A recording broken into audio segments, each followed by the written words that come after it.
Welcome back. ప్రస్తుతం మనతో మాట్లాడడానికి హైదరాబాద్ నుంచి మురళి గారు వెయిట్ చేస్తున్నారు. హలో, గుడ్ మార్నింగ్ అండి. గుడ్ మార్నింగ్ మురళి గారు, చెప్పండి.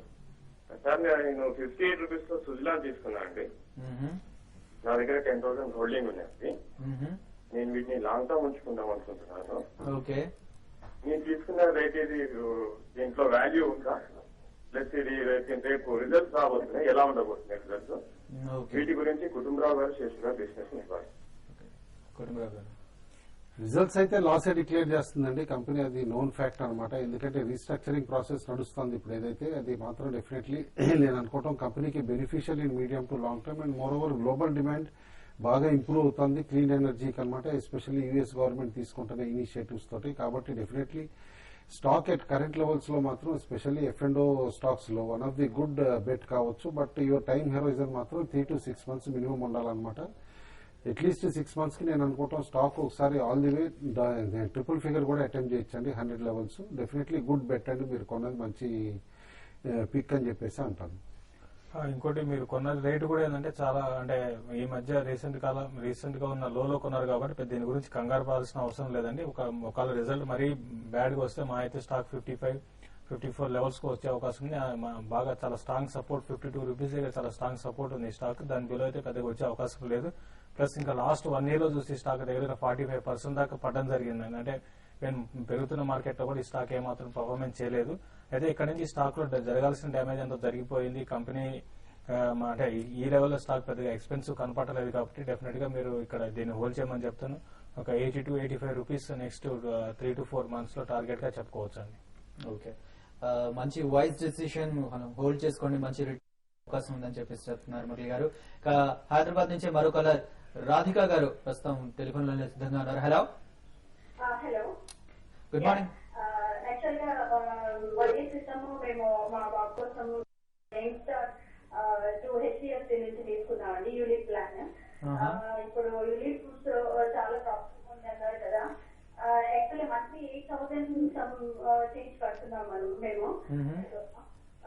ఇప్పుడు దాన్ని క్విక్ చేయమంటారా, లేకపోతే what is the best option for the child education plan?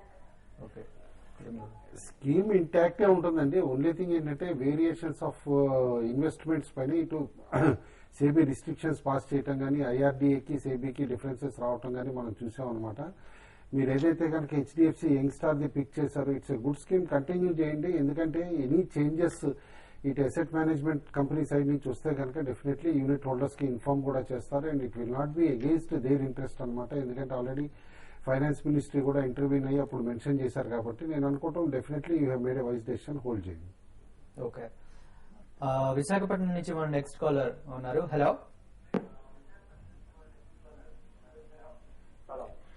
Hello, చెప్పండి. ఇంజనీర్స్ ఇండియా గురించి చెప్తాను. హలో, ఇంజనీర్స్ ఇండియా నేను 360 లో బై చేశాను. ఓకే, అది హోల్డ్ చేయమంటారా, ఎగ్జిట్ అయిపోమంటారా? Engineers India stock already ex bonus ex split అయిపోయిందండి. అండ్ హెఫ్టీ డివిడెండ్ కూడా ఏదైతే ఇచ్చారో అది ఎక్స్ డివిడెండ్ కూడా అయిపోయింది అనమాట స్టాక్. కాబట్టి పెద్ద చామ్ లేదు. More over follow on public issue కూడా ఉంది కంపెనీలో, అప్పుడు ఈక్విటీ కూడా డైల్యూట్ అవుతుంది అనమాట. నేను అనుకోవటం మాత్రం కరెంట్ లెవెల్స్ లో ఇంకా ఎక్స్పెన్సివ్ గానే కనిపిస్తుంది, అవాయిడ్ చేయండి. ఓకే, శేషు గారు మీరేమంటారు? ఇంజనీర్స్ ఇండియా అయితే ఈ కరెంట్ లెవెల్స్ లో స్టాక్ అయితే చాలా వీక్ ఉందండి. ఇక్కడ నుంచి స్టాక్ 335-340 లెవెల్స్ దాటితేనే ఫర్దర్ అప్ ట్రెండ్, దాటకపోతే మాత్రం స్టాక్ లో బాగా ఇంకా ఫర్దర్ గా వీక్ 280 లెవెల్స్ 260 లెవెల్స్ కూడా టెస్ట్ చేసే అవకాశం ఉంది. సో ఇప్పట్లో అంటే ఆల్రెడీ ఇన్వెస్ట్ చేస్తుంటే మాత్రం ర్యాలీస్ లో ఎగ్జిట్ 360 రేట్ అయితే ఇప్పట్లో మీకు ఆ రేట్ ఇప్పట్లో వచ్చే అవకాశం లేదండి. టైం పడుతుంది, ఒక 3 to 4 months అని అట్లీస్ట్ పట్టే అవకాశం ఉంది. ఇక్కడ డౌన్ సైడ్ వచ్చినాక యావరేజ్ కూడా చేయకండి. మీరు హోల్డ్ చేసిన స్టాక్స్ అట్లా హోల్డ్ చేసుకోమని చెప్తాను. ఎప్పుడైతే స్టాక్ 280 రూపీస్ దాకా వచ్చే అవకాశం ఉన్నాయి. ఓకే, కుటుంబరావు గారు, ఇవాళ F&O క్లోజింగ్ అనే నేపథ్యంలో ఇంట్రాడేలో మార్కెట్ ఎలా ఉంటుంది? అనుకున్నంత వొలటిలిటీ ఉండకపోవచ్చు అండి. ఎందుకంటే చాలా వరకు పొజిషన్స్ నిన్నే షార్ట్ కవరింగ్ అవటం చూసాం. ఓన్లీ థింగ్ నిన్న 1 నెగిటివ్ పాయింట్ కూడా ఏంటంటే రోల్ ఓవర్స్ సిగ్నిఫికెంట్ గా కనపడలా.